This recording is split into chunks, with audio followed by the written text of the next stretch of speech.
Yo, because I always like, share, subscribe. Now let's just get into it. So we are live here, and of course, it's in the title. I got Marcus from A House Divided, so I'm gonna bring him up, and we gonna rock this out. Yo, What's going on, man? let me play this. Let me play this too. We gotta, What you got? we What you gotta. got? The king in the north! The king in the north!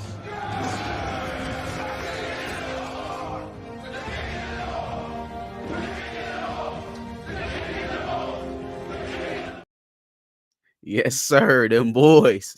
Them boys. Gotta celebrate that, Them and boys. put it in their face. They hate it. They hate it. Everywhere I You know go, they do. I You put know the they do. champs. They hate it. They want us to be mad about Stallions or the NCAA hardball. Yeah. But they hate the fact that we don't care. Well, most of us don't care. I know I don't. Yeah, You know. no, I mean, so there's definitely a segment. Thanks for having me on, by the way. Appreciate audience, coming in, watching me. Definitely enjoy coming on. There's definitely a segment of the fan base that likes to play in that likes to troll in the fact that there's so many Ohio State fans that as they would like to, project that, oh, no one cares about your phony championship. In actuality, they are spending so much time in the offseason worrying about Michigan and what's going on with their offseason investigations. Meanwhile, a whole nother offseason has gone by, like a couple weeks. What up, Antoine Johnson? What's going on, brother? Um, a whole nother offseason isn't going by. We're getting ready to start the season here in the next couple of weeks. Week 0 is next week. So, whine about the hammer until kickoff of week 1 if you want to. But the reality is Michigan sits on top of the hill, not just in the Big Ten with winning it for the last 3 years, but now in the nation.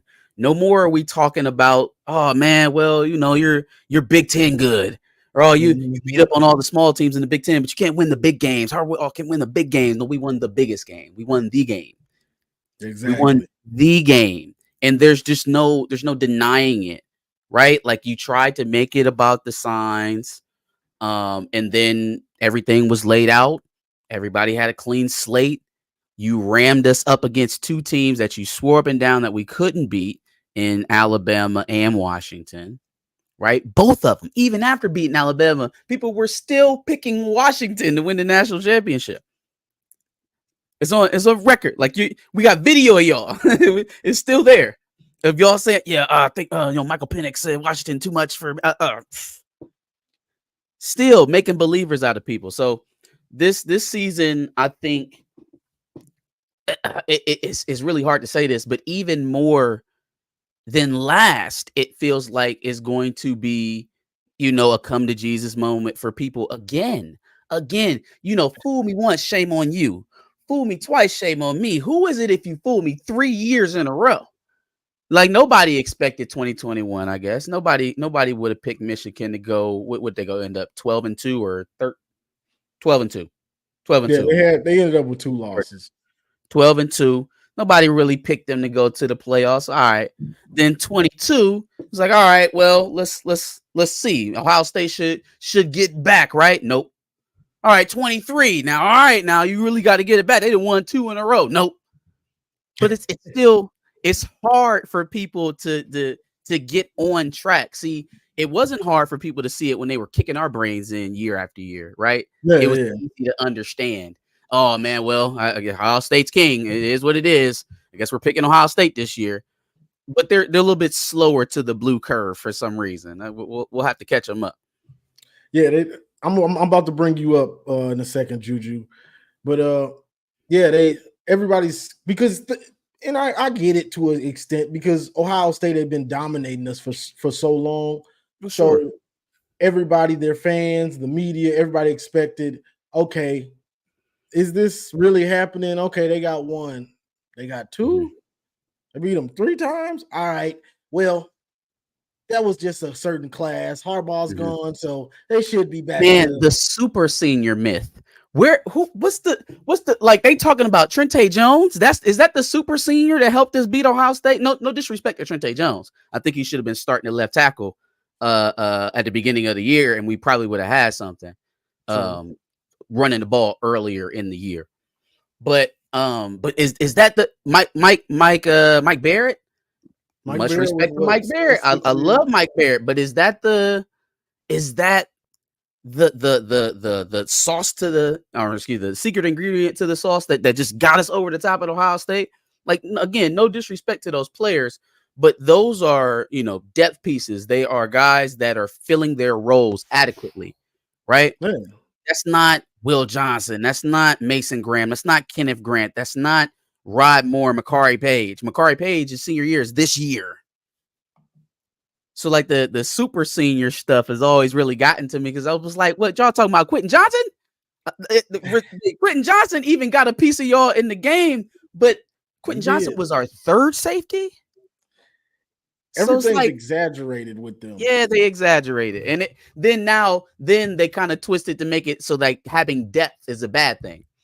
So now since you have a Quentin Johnson, it's like, oh, well, of course you're going to be dominating and be top 5 in the country in every defensive statistic because you got the Quentin Johnson, the 5th year senior. It's like, so then where are your 5th year seniors that are performing that way? Y'all got Josh Proctor. Proctor. They're trying to do it this year. We're the deepest team in the country now. Everybody came back. Sure. Well, let me bring up Juju. Sure. Yo, what's good? Y'all can hear me? Yes, sir. Yeah, I hear you, bro. Yeah, a couple things I'll touch on, but I'm a guinea pig off of what y'all was saying. I just don't think anybody realizes that our superpower is doubting us. Like the last 3 years, like why would y'all? Okay, 2021, understandable, unranked to the playoff, never been done. I get it. 2022, 2023, like y'all ain't get it. Y'all ain't get it then. Like, come on, bro. Like, it's getting embarrassing. And like I understand Penn State being ahead of us. They got a cupcake ass schedule. Don't really want to touch too much on them, but I still think we gonna get one out of those three games. And depending on how we play those two, we'll make the playoff. But I think y'all said it a little bit on that being underrated this year. What you say? Which 3 games you talking about, Juju? Oh, Texas, Oregon, and Ohio State. Which I do think we're gonna win one of those. Just only one. Oh yeah, because I mean we get one of those, right? That's one. Mm-hmm. That's one. Our schedule's already tough enough. We go to Washington. I know they're not even half themselves no more, but it's still a night game at Washington. USC. I think that's a sleeper right there because if they're gonna be running the same. We get them at home though. We get them at home. I like we get them at home. Exactly. But I think they're the sleeper because they're going to run the same 3-4 versatile Raven style defense we are. If they figure that out, they're going to be tough. I don't think that they will. It's year one, though. It's year one, and they're completely overhauling their scheme where it was a little bit easier, I think, where Michigan was coming from defensively. But you right in terms of there are a few sleepers in there. That's the boogeyman for me in Michigan this year. It's not. I am not afraid of those big games. I'm not afraid of Oregon and Texas and Ohio State like most I think are viewing this. To me, the boogeyman to me is the complacency. Right, Michigan has been really good for a while now, and a lot of those guys that are playing have been part of that. So now they're expecting to win. Right. I don't want them to, let's say they go out here and they beat Texas in week 2, right? Very next week, go out here and have a stinker versus Arkansas State or something like that, or Indiana in the middle of the season when we got some injuries or something like that. Like that is the type of loss I look at this team and see that they're primed for and hope that they guard against. When I see Texas in week 2, right, I'm looking at this Texas team. Texas had the 2 D tackles in the middle. I always forget the name. Sweat. Yeah, DeAndre Sweat and Murphy. I remember Murphy and Sweat. Yeah. There you go. Yeah. So they're gone. Now, that wasn't the weakness of their defense last year. The weakness of their defense was the secondary. Transferred out, right? We got new secondary in there that's unproven. I don't understand why it's just a foregone conclusion that Texas's secondary that was already, suspect last season is shored up and is going to walk into this season in an early matchup versus a top 10 team on the road in Ann Arbor, where no one has beaten us in 5 years. Yeah, no, right? I 100% agree. The only strength of that defense is their edge play. They do got damn good edge rushers, and that does worry me a little bit for our right tackle. I know I touched this with on the with TJ and when Johnny was over there. The right tackle does worry me a little bit. I think left tackle is great. All 4 spots outside of that are great. I don't really have any concern anywhere else. That's a great transition. I can go right into is the safety room I want to talk about. I think you guys touched on it a little bit. The Rob Moore being out is unfortunate, but with him being out, it allowed us to be deeper. In my opinion, it was like it never wanted him to get hurt. To me, he's the best safety in the nation, but with him being out, we were allowed to be more because if he doesn't leave, we don't get Q-Joe back. I don't think we don't get Walker or they Mannion. probably don't go after the guys in the transfer portal. We don't get none of them. And then we're really maybe one. Maybe one of those guys for depth, but yeah, you're definitely right. You don't get the haul. You don't get all of them like you just got. No. Yeah. So go you ahead, John. don't. Oh yeah, go ahead, bro. But yeah.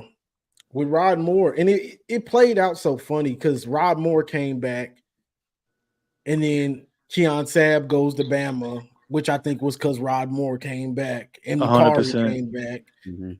But then it turned out once Rod gets hurt. Okay, now Quentin says he's coming back, and then we get the other 2 safeties, which they're both studs. We were talking about this on the other show. Both of them Mangum was all conference last year. Honorable mention, wasn't he? Yes. Yeah, man. As a freshman, I was like, okay, all right. He's Jaden Mangum. Oh yeah, Mangum. Yeah. He's a good center fielder, free safety. Like he's that guy. You know what I'm saying? So it's beautiful to see him get in. All these dudes have to do is learn the system, get down the system, know the checks, know the calls, so they can be in the right place. Because if you're not in the right place, you can't be on the field. So they're going to be some of those pieces that Ohio State fans complain about at the end of the year. I had like 16 safeties that were all seniors. We were there for like 10 years. Now I asked this question on the last show. Now since we got bro here, I'll ask him. Who do you think the 4th person on the 2 deep is at the edge? Me and Johnny said our sleeper is basically Cameron Brandt. I don't, Dominic Nichols, a freshman, is getting a lot of love. I'm not a fan of Keyshawn Bennett at all. Okay.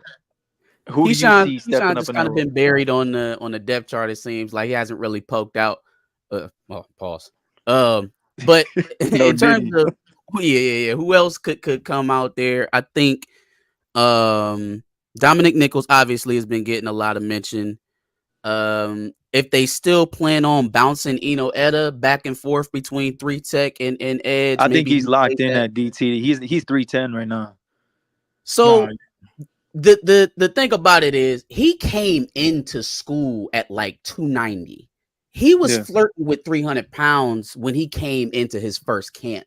So like I feel like them even giving him a chance to test out there. Same thing with Brandt. Brandt was kind of stuck in the middle. Like, is he going to be down on the line? He's going to play the 3, or is he going to kick out? Yeah, that's why he dropped. That's why he lost 13 pounds this offseason to play edge this year. I think that versatility gives them some motion to maybe if he just in a spell role, you could use him there. You know what I mean? It's not like you're going to be taking reps away from him because he's not starting. You know what I mean? You're not really. Yeah. You're getting him on the field if you need to get him there. Dominic Nichols, though, they mentioned a few times Emerick Kumba, the dude from France. Yeah. Looks the part. I haven't really seen too much outside of the spring game, but that's a name. But Cameron Brandt seems like a safe pick. I like the idea of one of the freshmen that we recruited in last year's class out of Baxter and Nichols and what was the 6'7" guy? Lugar Adepaya. Yeah. I like the idea of one of them snapping early. kind of getting into that rotation. I like TJ Guy. TJ Guy feels like he's been around for a while and haven't really had a chance to break out because there's just been so many guys in that room. I think he's the third guy for sure. I think he's gonna surprise teams this year. For people sure. gonna wonder where he came from. I mean, Sharon Moore said nobody can block him in practice right now. So they couldn't block him in the spring game. Yeah. No, he looks like a dude. It can instantly be kind of how like Chop Robinson was to Penn State a couple years ago, where he was like the guy that came in. He wasn't the starting edge, but he was coming in when what was the other guy that they had there a couple years ago? At Penn State. Yeah, Penn State. No, it wasn't Isaac. Isaac just came on. Yeah, it's escaping me right now. But like when Chop, I'm not that tapped into Penn State. It's all good. Yeah, we're not talking Nittany Lions football today. Who cares? But yeah, kind of playing in that role. Or even with us, like to keep a Michigan reference, like how Josh Uche was when we had Chase and damn it, Kwity Paye. Shit, you know what I mean? Do it right there, Josh Uche. Yeah. It's come in stayed, straight rusher, like wreck the pocket. That's what I want from him this year. But yeah, Dominic Nichols, Brant, maybe Kumba. It's one of the other freshmen if we could possibly get there. What's but his those last name was getting some love. McLaurin. Fuck. I don't remember his last name. It'll come to me. But yeah, in that spring game, I was watching closely. I watched it back probably 6-7 times. And the thing that worried me a little bit is I know we got guys. Trey Pierce and Eno Ueda are going to be guys this year. But in the spring game, they were getting pushed around a little bit. Eno Ueda more specifically. He was a little bit lighter. I mean, he was like 296, I believe, and he jumped to 310 in the 3 months. So I think he's got it figured out. Outside of right tackle, I don't see any question marks on this whole team outside of right tackle and quarterback.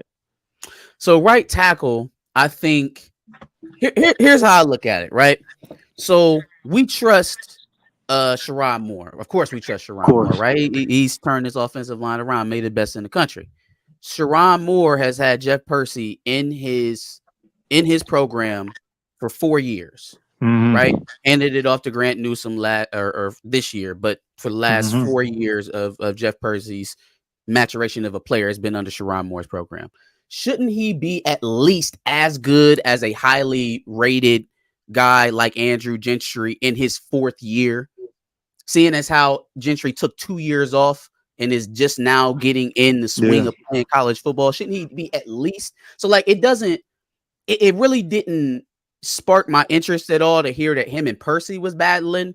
Evan Link being involved in the battle was a little like, and that's sometimes I feel like the guys on the beat will throw a name out there to be like, oh man, hey, this young guy's popping, kind of like the Jaden Davis talk, right?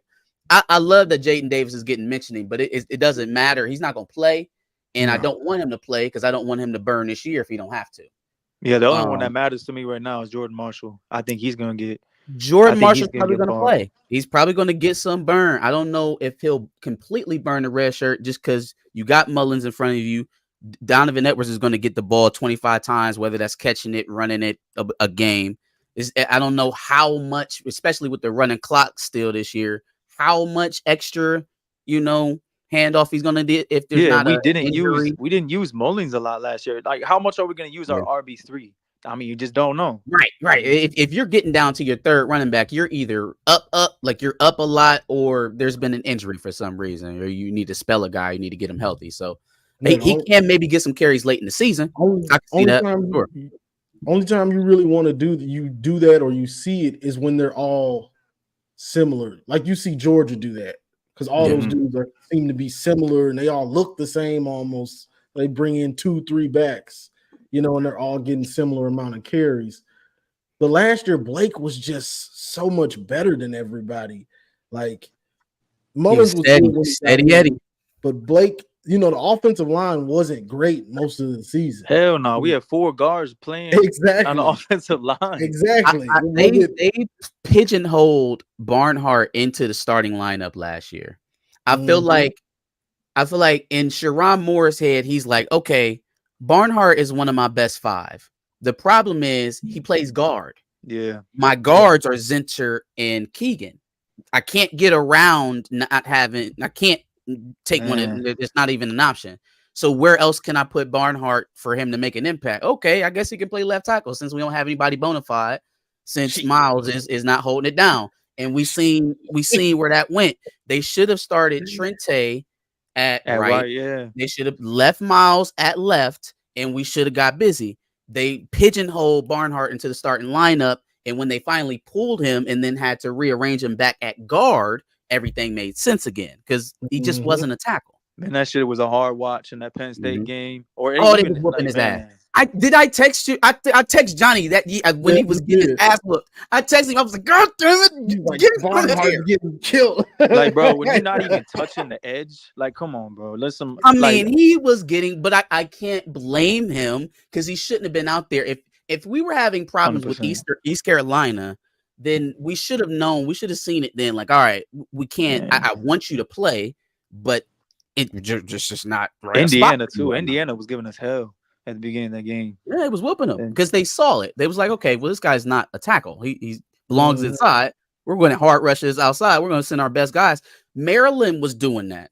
Maryland was whooping them. Man, he was getting lit up, and it's almost like that college football 25 when the DNs just start coming, bro.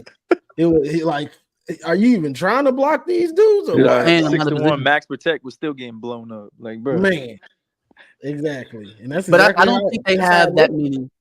I don't think they had that many questions this year on the line. I feel like once they sew up right tackle, center is probably going to be Crippen.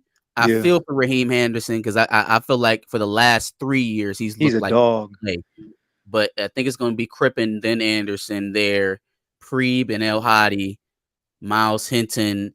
I wouldn't mind it if it was Percy. I feel like he has the experience. He has the size. He's 6'7". He's over 300 pounds.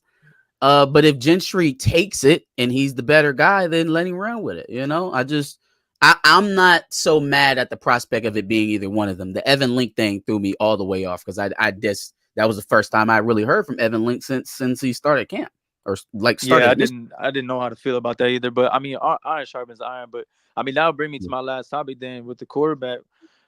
Me personally, week 2 is gonna be the teller. But say he comes out, goes 14 for like 22, around that 60%.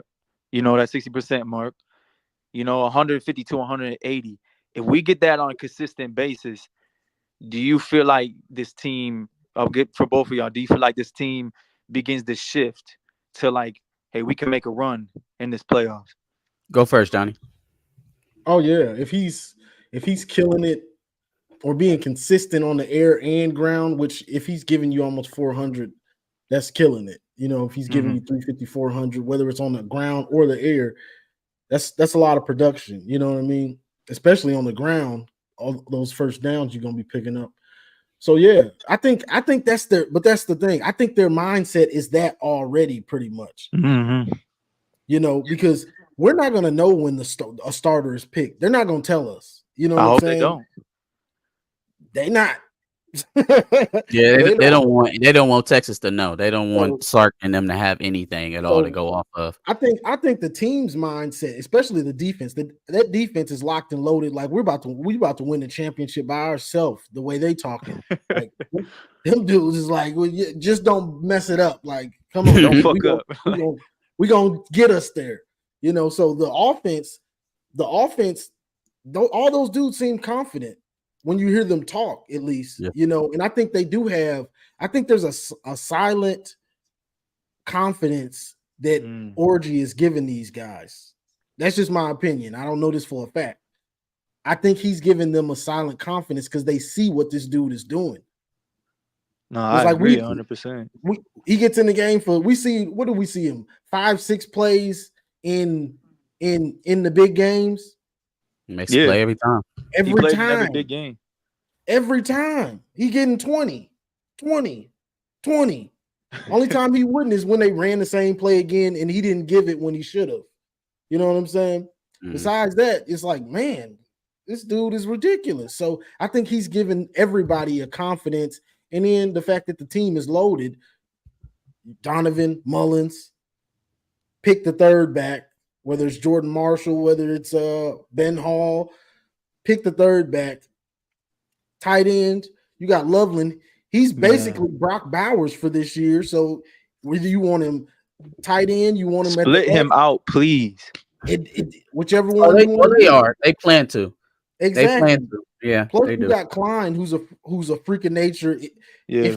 Just think about the fact that they're saying he's more faster and more athletic than Loveland. Honestly, I think what they plan to do, if you can take a Juju, I don't know how old you are, but if Johnny take a 25. Okay, all right, I'm a little older than you. If we take a trip down memory lane back to Urban Meyer stop at Florida, when he had Aaron Hernandez down there. He had Aaron Hernandez, and he also had a dude who got drafted out of there. I think his last name was Ingram, big tight end. And they used to run both of them at the same time, right? And they would send them on these like staggered post routes for Tebow in the middle of the field. And it was nasty. And sometimes was it they 12 personnel? Aaron out wide. Yeah, they would come out with 12. Yeah. Two personnel, two tight ends. So they would split Aaron out wide and then end up running these like kind of staggered posts. I could probably show it to you in a video game if I end up seeing it on there. I'll take a picture of it or some shit. But yeah, that's what I envision them doing. Like taking Loveland, splitting him out wide, and then using Klein as their inline tight end and really just exposing the middle of the field. Right. If they can't get a wide receiver to pop consistently down the field in the X position, which they may, Marion Walker might do it. Tyler Morris or Tyler Fred Morris Moore is gonna break out to me. He's that dude, bro. Yeah. To me, he's following this trend that we've had. These light skinned number ones. So from Ronnie down to Roman, down to Tyler. Tyler, it's your turn. Let's get Ronnie, Roman, Tyler. They sound like a boy band. But he kind of looks like he kind of looks like Ronnie too. A little bit. He got this a little bit. He's got the same build. He's a little shorter. He's faster though. He's faster. I think they're going to use Loveland in line, and they're going to use him outside the numbers a lot because he's a mismatch. What are you going to do? You're going to march the linebacker out there? It's a mismatch. You're going to lead a corner on him? It's a mismatch. Either way you cut it, it's used bad. to, just like last year, they used to split Barner out wide. Yeah, they split Barner out. You're right. And so, but actually, they did that a lot. They had Barner and Colston Loveland. Only they used Barner as the outside guy a lot because maybe he had experience doing it at Indiana. I don't know. Yeah, but I keep bringing year, this up too. Yeah, like Loveland last year was 7 for 7 over 200 yards when targeted deep, which was first in the country.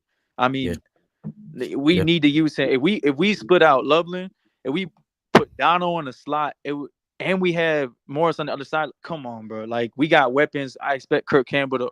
He did say, which has got me real excited. He said, no matter who the quarterback is, he's gonna open it up. Yeah, and that's Kirk Campbell. He's a passing mind. Go back to East Carolina. We passed the ball 30 times. So, but yeah, I just want to get that out the way. That's really it for me. I appreciate y'all for real. No, I appreciate you, man. Appreciate the question. Appreciate it, Juju. All right, y'all go blue. Go blue, yes, sir. Go blue. Let's see. I'm gonna bring you up in a second. Go blue, Brad. We had the super $9.99 super sticker. Can I pull this back up? I'm rusty. Appreciate the $9.99 super sticker. Wolverine. It is appreciated. All right, I'm gonna bring you up, Brad. What's going on with my brothers? What's up, man? What's going on? Hey, Johnny, man, I want to say, bro, keep doing your thing, man. Like, I genuinely, man, I'd be so excited just when you doing your thing on here, and I can see great things happening, man. So keep doing what you're supposed to do. But hey, man, I'm super excited for the season, man. I'm super duper excited and like hearing like what's coming on out of camp, especially for our offensive line, because that I ain't gonna lie, that was kind of I was somewhat kind of a concern for me, but like seeing Sherrone Moore, like when he's doing his interviews, like he has such a aura or confidence about him that pretty much just putting us to a place of like, hey, listen, as long as I'm here, y'all don't got to worry about the offensive line. Like, and seeing them gel, I really, y'all gonna think I'm crazy when I say this, but I think this team, especially the defense, obviously, I think they might just be as good as last year. The Like defense is probably gonna be I better. know for sure. think I it's gonna know. be I know better. for sure the defense is going to be better than last year, but I also believe the offense is going to surprise a lot of folks for real, man. Oh. Like I don't know what it is. I genuinely believe they're going to surprise a lot of folks. I feel like Donovan Edwards going to have a breakout year, and me personally, I think the receivers are an upgrade from last year. That's just my personal opinion. You could say that. I mean, we didn't really. It was Roman, Cornelius here and there, and then Samaj once in a while, Tyler once in a while. You know what I'm saying? So they've got the opportunity. Yeah, You know, I think new blood. there's a lot of youth in the room coming out, right? So like you got Samaj, you got Tyler, you got Fred. I think you had a little bit more proven production with Roman and Cornelius coming back, even though Cornelius never really took advantage. I don't think he took a full advantage of the time he spent here or the opportunity he had. He showed up in some big games. He just didn't put it all together, in my opinion. But yeah, he wasn't. I think they get a chance now to get a guy to go in here maybe a couple years, put a couple years 1,000 yards together with Morris and Fred Moore and Samaj and see who actually pops and who's going to be a big time receiver. The fact of them being small doesn't really bother me, man. It don't bother me either. Some of the best receivers in recent memory, not just in college football, but like from Michigan, the guys that like was really standing out when we had good receivers, Jeremy Gallon. He was you took it back. I remember Jeremy Gallon. Yeah. Jeremy Gallon was a dog, and he was every bit of 5'10" and a half. You know what I'm saying? I could look Jeremy Gallon right in his pupils. He was like our version of Steve Smith. Man, for sure, he was a dog. He would route you up. He could go deep. He could go underneath and take it 20 yards. He was a complete wide receiver. So, and I think coming to Michigan, being that number one, no block, no rock, what Coach Bell said, being that you have to learn the game from the inside out, makes you a complete receiver. Right? If you were a smaller receiver and you went to a school where you're going to be running RPO or catching bubble screens all day, you're probably not going to be fit to play in this offense. Coming here makes you be able to be diminutive of size and still play outside. I feel like too, we're going to see like a lot of like bubble screens. I think he's going to be a lot more creative this year. I don't know why, because I just feel like quick passes, quick slants, those little quick dudes. Yeah, like so he's most definitely going to be getting his playmakers the ball on there. But I love Sherrone Moore because if it gets a little bit too out of hand, he has enough heart to be like, all right, you know what? Yeah, let's get back to what we know. You start smashing.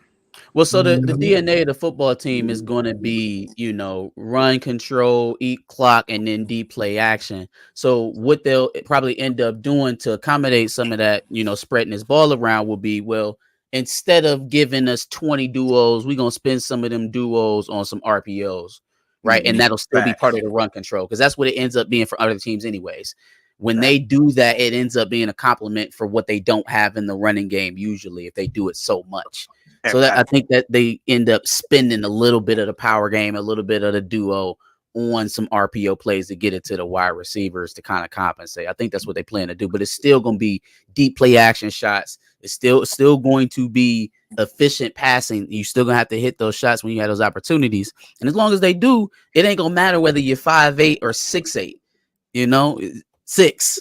Hit your head on the goalpost. Hey, I'm sitting there. I see that the big brother on there because I was watching you, Johnny, on Voice of College Football, and old boy wanted to bet his fandom. I want your fandom. Hey, fam, I only ever seen Cuz on Twitter. And so like I never saw him in like on a stream or nothing like that. So like that was an experience for sure. Man, hey, you know what, man? I wanted to chew him up so bad. I know Johnny usually like chew him up. Johnny was like, I'm on somebody else's. I had to lay back. I don't know how far I can go.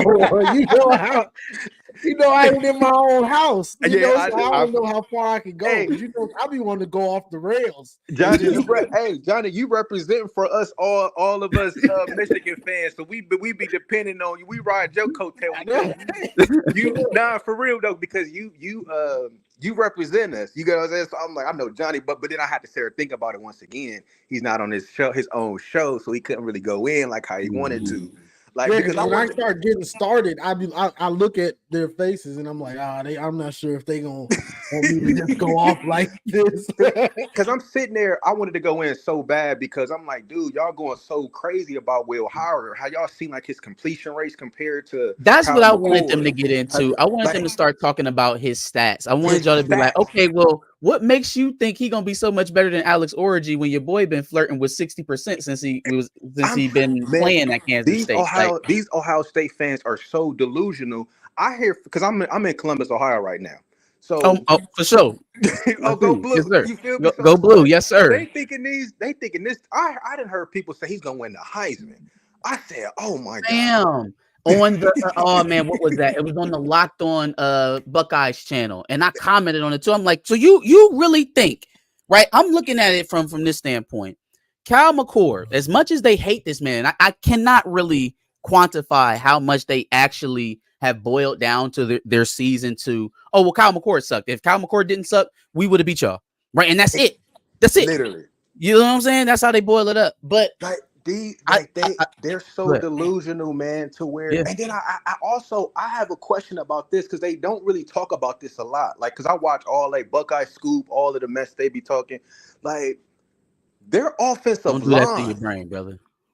Like their offensive line is like they haven't really, and I understand they got experience coming back, but just because you have experience coming back doesn't mean it's gonna be legit. Mm-hmm. Like y'all talk about all these playmakers we got on the outside and this, but y'all still have not addressed the elephant in the room. Y'all got that center from Alabama that was fumbling, going crazy. Laughlin, yeah. Like y'all still, and then y'all got a quarterback in Will Howard who completion rate was decent. Like he wasn't really. He just graced 60% last year. He just went over 60% for the first time in his career last year. McCord went for almost 70. He went for close to 70 with little over, it was like 3,100 yards. He had 25 touchdowns, only 6 interceptions. So if that's the bar, and Will Howard hasn't dreamed of a season like that, even with the Russian stats. I know that's the counter that they like to adjust. Oh, but he runs the ball. Well, he's not Lamar Jackson. Like he's like Sean Clifford. He's an adequate runner of the football. I don't think he's going to make a Jalen Milroe type difference in the running game to compensate what he isn't and improving to not be as a passer for 4 years in college football. Hey, you know what? Talk about him like he's Trevor Lawrence or something. Yeah, like they got Will Howard or not Will Howard, Will Rogers or something like that. Like y'all didn't get one of them. Y'all got the last Will. Like, hey, Johnny, you said something on spot too. Like, and I sense it here being in Columbus. They got this false confidence. Like, it's almost like they don't really believe themselves, but they're trying to pretend like they're pretending that they're good. Like it's like a weird vibe that I get. It's a false bravado, bro, because it's cocky like they've already proved something.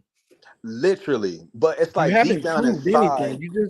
You just assembled the team, but like, you haven't proved anything. Remember the Philadelphia Eagles with Mike Vick and Vince Young and Asante Samuel and Nnamdi Asomugha, yeah, they was all that team with the nasty. dream team. And yes, then it was the dream team.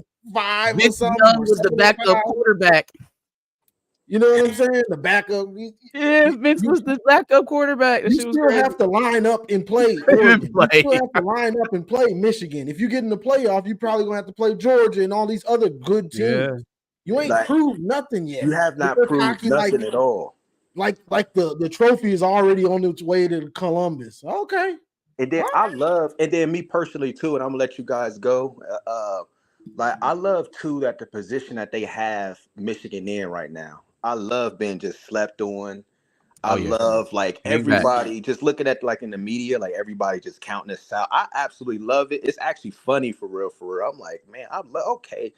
Y'all don't even. Man, I didn't have people. There's polls and like people in the media is like, we're not even gonna be in the top 25. Oh, Like I'm like, damn. I think Colin Cowherd just said that. Colin Cowherd said we're not going to be a top 20 team. Top 20 team. I'm by like, the end of the damn. year. I said, Yeah. damn. I said our defensive loan is going to win us at least 9 games.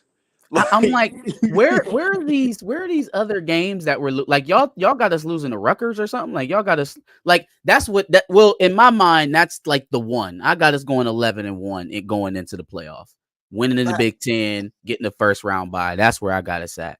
But that one is like a sleeper game in there that like we're not paying attention. We're bumped and bruised. Maybe the quarterback's out. Something, God forbid, something like that. Yeah. Where it's like one of those weird games, Iowa in 2016, where they kick a field goal and beat us when we're top 3, some shit like that. And I'm not losing to Ohio State. We're not losing to Texas. Oregon is going to be one off the ball. We are going to push Oregon off the ball. Mark my words. Bookmark it, clip it, put it, stamp it, put this shit up. We are going to push Oregon off the ball. Oregon. I'm interested to see what happens with them. Like Ohio State plays them before us, so I'm gonna be watching that game real close to see how Oregon handles Ohio State's defense, similar to how I was watching Penn State versus Ohio State last year. Hey, I'm gonna hop off here, brothers. It was good talking to y'all. For sure, yes, man. Sir. Appreciate it, bro. Y'all be blessed, man. Go blue. You too, bro. Go blue. Go blue. But yeah, I'm gonna be watching that because that's how you can judge. Because I don't want to judge a team off of Rutgers or one of these other teams. For sure. I want to judge them on something similar.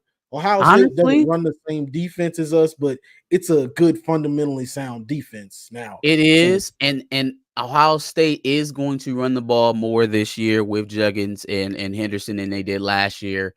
Plus, they have to with Howard to compensate, again, for what he's not going to provide you in the passing game. So, I think they will lean on Oregon a bit, and if that you're completely accurate in looking at that game in a pretext for the Michigan game. Not that it's a 1-to-1 or have any transitive property, but that if Oregon can't stand up against Ohio State, who is going to try and lean on them and make them prove that they can play Big Ten ball, if they can't do it, then the writing's on the wall. You might as well chalk that lineup against us up. If they do and they beat Ohio State, then we have a formidable opponent, and you're gonna have to strap up. My thinking is that the way that Oregon plays, they play like a West Coast team. They play like a team that's good with leads. They don't play like a team that can play methodical, that can play for the fourth quarter, right? Dan Lanning wants to win the game in the first quarter. He's going for it on fourth down in his own territory because it's his attitude. Because it's our attitude. You know what I'm saying? Like, and everybody loves that shit. And it goes in his way. Yeah, it goes over well with recruits, and the people on ESPN really love it. But then it leads you to lose to Washington twice in a year, a team that we absolutely scraped off the pavement. Yeah, right. Because he lost to win twice. His way. Ryan Day still does that sometimes. He wants to win his way. Yeah. So if he's going to bring that into a league where they want to sit up there, I appreciate that, AJ. If he brings that into a league where they want to grind you into a mill, they want to play slow ball, they want to sit there and hold it. Greg Schiano and Rutgers would love to sit up there and hold the ball and punt to you for 3 quarters and then kick a field goal to win a game. That's exactly how he wants to do it. And if you're going to go for it on fourth down in your own territory to allow him to get that field goal or to get that deciding score that puts him up, he's going to take it. You're going to lose, and you're going to have to sit down at the podium and explain why you just lost to Rutgers. Yeah, because it's about playing smart football. Yes, you can be your own coach, but certain things in football are done a certain way because that's the smartest thing to do. Mm-hmm. You know what I'm saying? So, let me bring up Moose. So, what's going on, Moose? Start cooking and, Y'all hear me? Yes, sir. What's going on, Moose? Man? Yeah, so Johnny, have you been listening to these Oregon fans, man? Not I mean, really. they have got A little bit. they have gotten worse. I'm telling you, bro, they have gotten worse than Ohio State fans. I mean, these guys are so delusional. They think they're just gonna come over the Big Ten and just take over, bro. I'm like, y'all I've couldn't even seen a beat little of that. Washington. You couldn't beat Washington twice in 1 year. Do you think you're just gonna come over and take over? Come on, bro. Yeah, I mean, they are unbearable on Twitter, man. I can't even deal with them no more. see, I'm not on Twitter like that, so that's why I don't get it that much. Yeah, they're very loud. They're a very loud group on I'll Twitter. probably need to take a break from Twitter, man, because they're driving me crazy over there. These people. Yeah, see, I'm on Facebook, and people drive me crazy. Ohio State fans drive me crazy on there sometimes. So my thing about the quarterback battle, like, I'll support either quarterback, whether it's Orgy or Warren. I just think Warren's a more accurate passer, but I guess it all depends on what Warren wants to run, like what system he wants to run. If he wants to run a more RPO, then obviously Orgy is the perfect match for that because of his ability and shit. So but I think from what I've seen, I don't see every practice, but from what I've seen at the spring game, Warren looked pretty damn good throwing that ball around. Yeah, he did. I just have to take it with a grain of salt because it's the spring game, but he did look good. We're not things that I really did like. Yeah. Yeah, I like. We're Go ahead, Moose. we're not really behind the scenes, so we don't. Yeah, we can't see every single practice. That's the Right. only issue. I hate it, bro.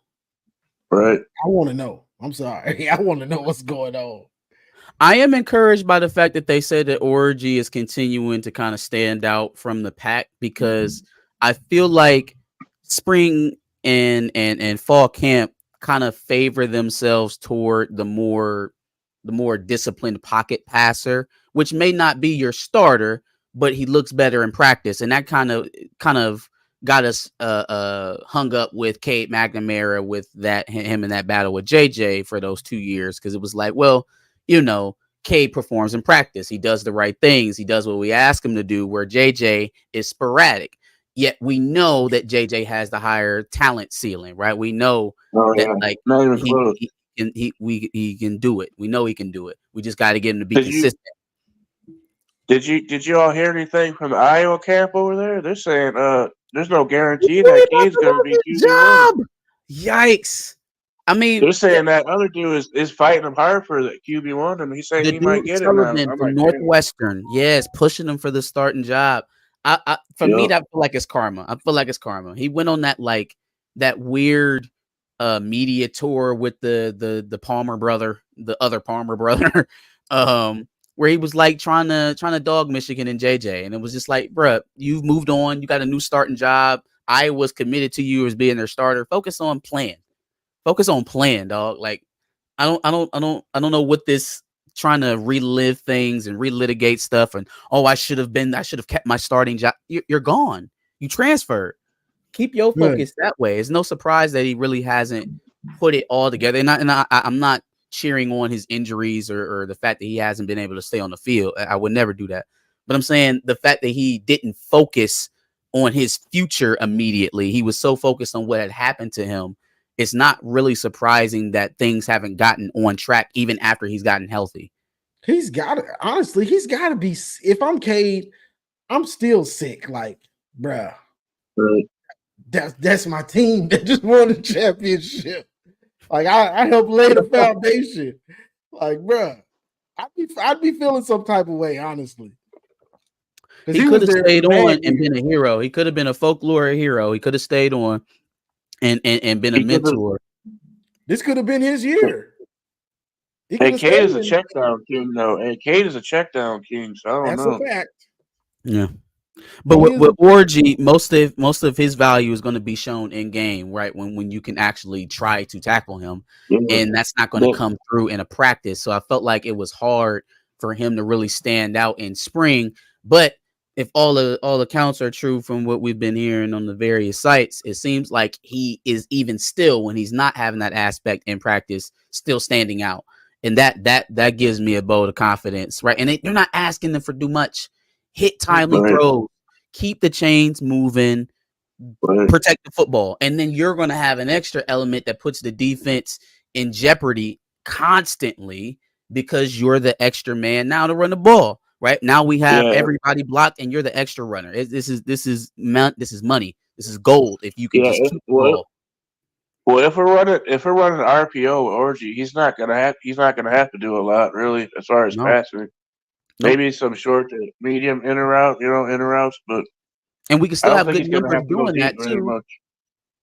I was gonna say we can still Right. have good numbers doing that too because the guys should be wide open. You should be getting a lot of one-on-one matchups because of how much we're leveraging in the run game. So I think Yeah. this lines up for him to have a really big season. Just got to be consistent, protect the football. Yeah, in practice, man, I've been hearing Dominic Nichols a lot. I heard he's really killing it. I've been hearing Colston Love, not Colston Loveland, but Cole Sullivan. I've been hearing him a lot. Yeah. I've I been wonder hearing where that they're going tight to end. play him. Yeah, I'm hearing that tight end Klein too. I've been hearing his name a lot. Yep. And also Zeke Berry. I've been hearing his name a lot too. So Yeah, nickel should pop out. yeah. A undercover position change that nobody's really talking about right now. Dude that came in last year's class, Mason Curtis. He came in as a linebacker. We're thinking maybe he plays inside. Yeah, He's gonna play safety. They moved him to safety. Gonna play safety. He's 6'4", Yeah, around 200 pounds. He's kind of rarely. He's gonna play safety. He's that big. Yeah, he's like 6'4" or 6'5", Yeah. dude. He's tall as hell. We're gonna have a Yeah, tailor they- made they- here in a couple of years. Yeah, he's Mason Curtis has transitioned from linebacker to DB. Mm-hmm. I heard that too. That's scary. Well, He like, ain't gonna be Well, nasty. I'm gonna get up. I'm All gonna right, get bro, up, guys. It appreciate was nice chatting with you. All right, yes, Moose. sir. Moose is always in the chat moderating. Oh, yeah. And, he's everywhere on these pages. But For sure. I see a his big name a lot. safety, I was hoping Makari was gonna pack on some muscle and start knocking dudes out. When you that tall, man, sometimes them tall, those tall big dudes, they're usually flying around knocking dudes out. I think Wink plans to have one of those safeties a little closer to the line this year, so that theoretically should be Makari. But you're right. They I don't know. They kind of spun him to the back. They've kind of let him play free the last couple of years, which it's worked out. But you're right. I would rather see him in there, where Rod is at, in there in the action. But it's worked out how it's worked out. I love seeing those safeties. That's why I used to play safety. So I love watching those safeties and be where you're supposed to be, but then be somewhere they don't expect you to be. Yeah, that's when you start getting those picks. Yeah. So, but this is I want to touch on this, and then we can just cook it, and then we're gonna jump off of here. Okay, I gotta go get chopped, but I'm interested to see the. We don't know what Orgy's gonna be. We all just have hopes. It's all our opinion right now. It's hopes and opinions, but. I'm just interested to see if he comes out against Fresno and 11 of 13 or something for 150, runs it for somehow gets almost 100 yards or has about 80 yards rushing, and he does a couple of those. He's like that because people that didn't see him. Yeah, when he got in against Washington and Bama and stuff. He was still nervous. Like you could see, he didn't want to do too much. Okay, I got some yards against Ohio State. Against Ohio, if he's on that run against who was the dude that pushed him out? Was it Denzel Burke or was it Proctor? One of them. Proctor. He was on that 20-yard run. Yeah, Proctor.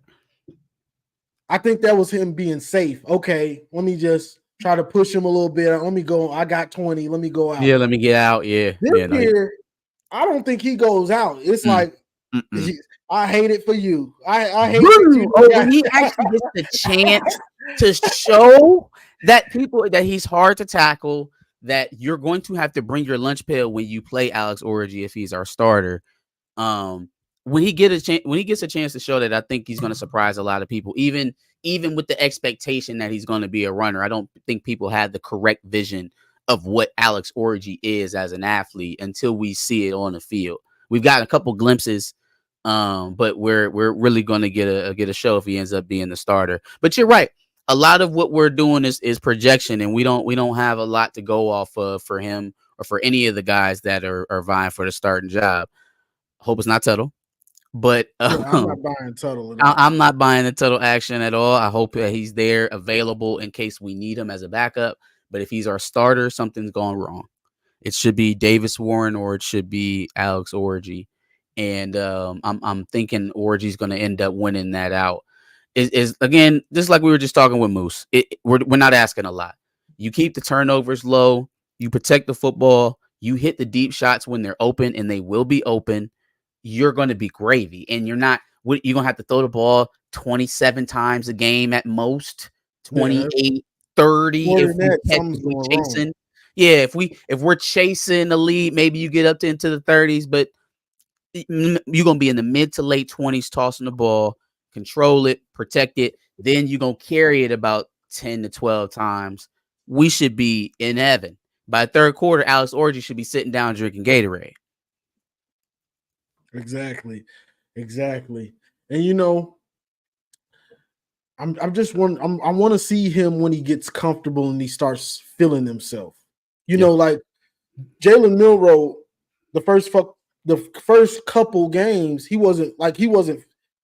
they didn't really believe in him. They didn't want him to be the starter. You get what I'm saying? He wasn't comfortable yet. Right. They hadn't solidified what they were doing with him.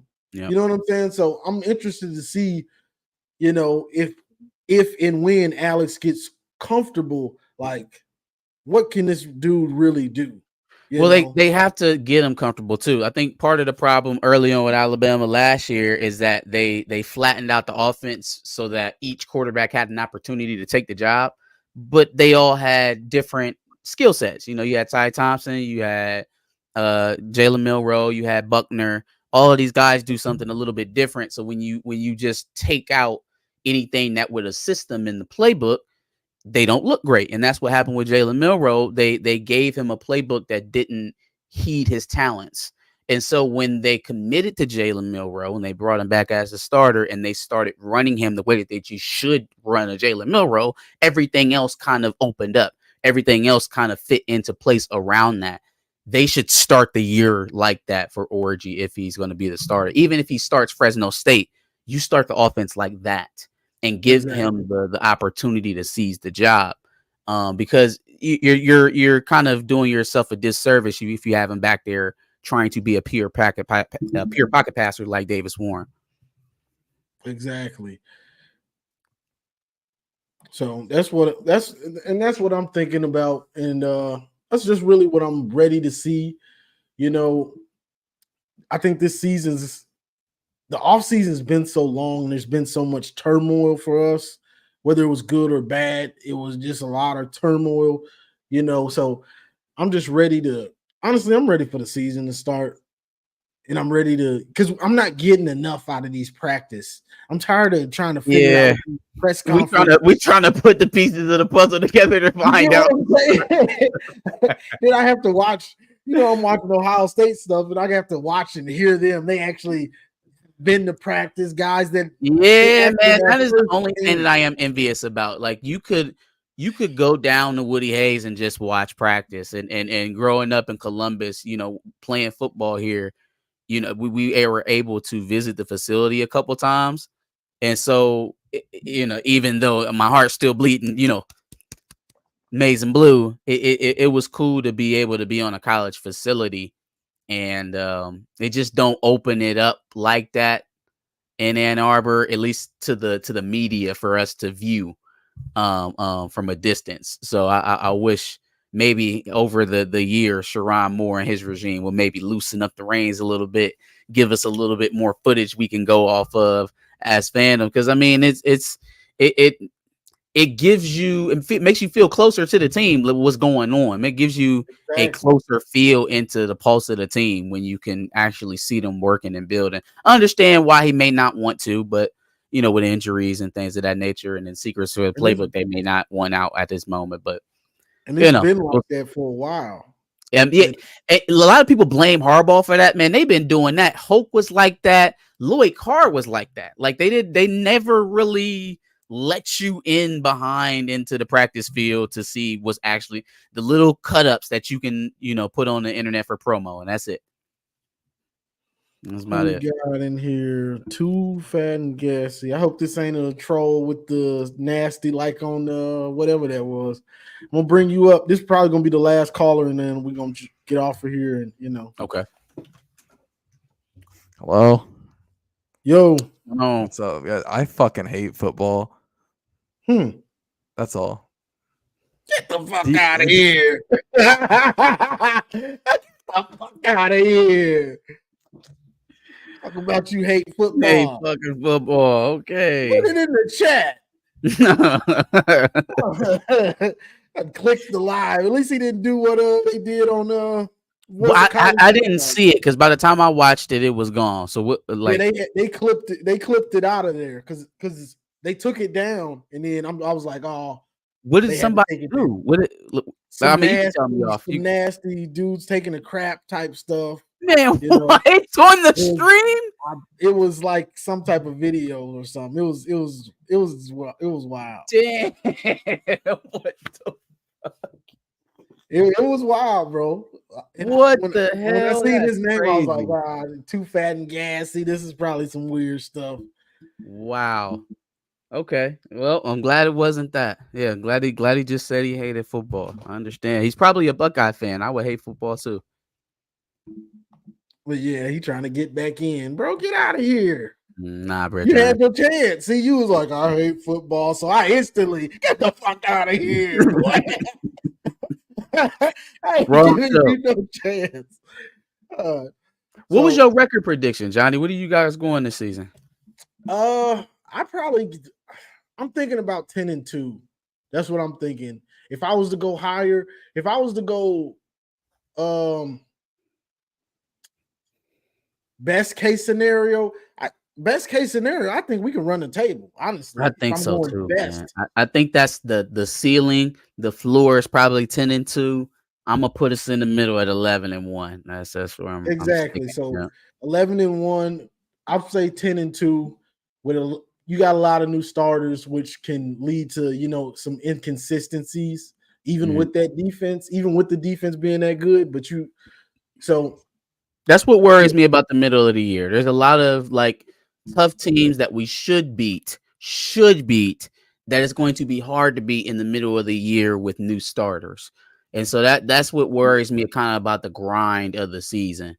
However, I think Michigan is going to be better trenches wise than about every team that they play in the regular season going into the playoff. I don't see a team that is exceeding them. They will either match or be better than every team trenches wise, offensive line, defensive line, every time they line up on Saturday before they get to the playoff. Yeah, that's Ohio State, that's Texas, that's Oregon, that's USC, that's I don't think we have Penn State this year. No. So yeah, that's all of them. And then we know the regulars, the Marylands, the Rutgers, and the rest, Illinois. Who can last 4 quarters going against it? Yeah. And you ask Michigan, because that's how you beat Michigan. You have to outwork them in those trenches. Can you outwork them for 4 quarters? Can you withstand two top 10 players right at the interior of your offensive line for the entire game before you can start talking about anything else, before you start talking about what you're going to leverage us into doing, what you going to do against us offensively? You got to handle elite pressure from 2 top 10 players right up the gut from the snap, from go, right when the whistle blows.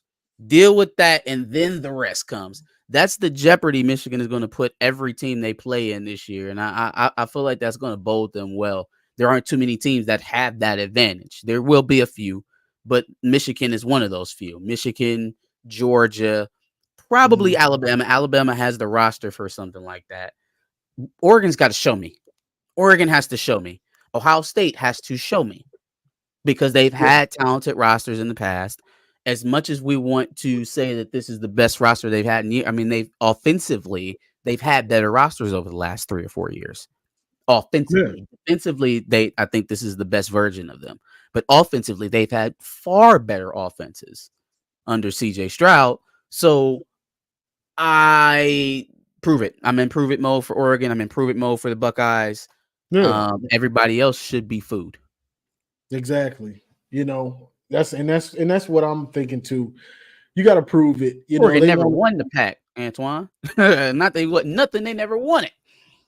they want us to be scared of them and all this stuff. And I'm like, bro, y'all got to prove it. And that's what I was saying on TJ when I went on a little rant on their channel. Like, they got to prove it. Like, it's great to have you built a great roster, but you still have to line up and play Michigan. Like, Yeah, this man. isn't this paper champ stuff is just getting out of hand. Like, no, okay, we know you got Judkins, you got Downs, you got Will Howard. We know.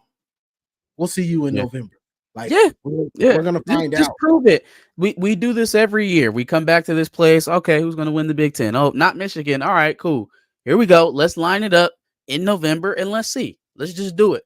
I'm kind of I've given up on the idea of Michigan being the darling of the media class. We're not going to be. They don't want us to be, and they'll never anoint us. So we should stop trying to be and just accept the hatred as fuel. Right, like Nick Saban, the great Nick Saban used to call it rat poison, and it led him to 7 national championships. So let's go ahead and just eat the rat poison. Yes, sir. Well, that's all I got for this one, bro. You know, I gotta go get my hair cut, and For sure, man. I know you got a bunch of stuff with your family and all that. So we Sir, yeah, I'm about to get out of here, but I definitely appreciate you bringing me on, folks. I thank y'all for having me in on the platform and watching and super chatting, viewing. Like everybody that's still in the chat, go ahead and like. Make sure y'all follow me over at the House Divided, it's YouTube channel. We are trying to get that back up and running for this college football season. So if y'all can help us out with some likes, get that back rolling. We'll actually be working with Johnny on some stuff over there as well. So you'll be popping up over there. Just keep us in your algorithm, and we'll be doing some more content just like this. Yes, sir. So I appreciate everybody joining the live. I'm gonna be going live either Saturday or Sunday for the foreseeable future. So you know, I'll try to schedule it early so y'all can know when we're gonna be coming on, or I'll be coming on.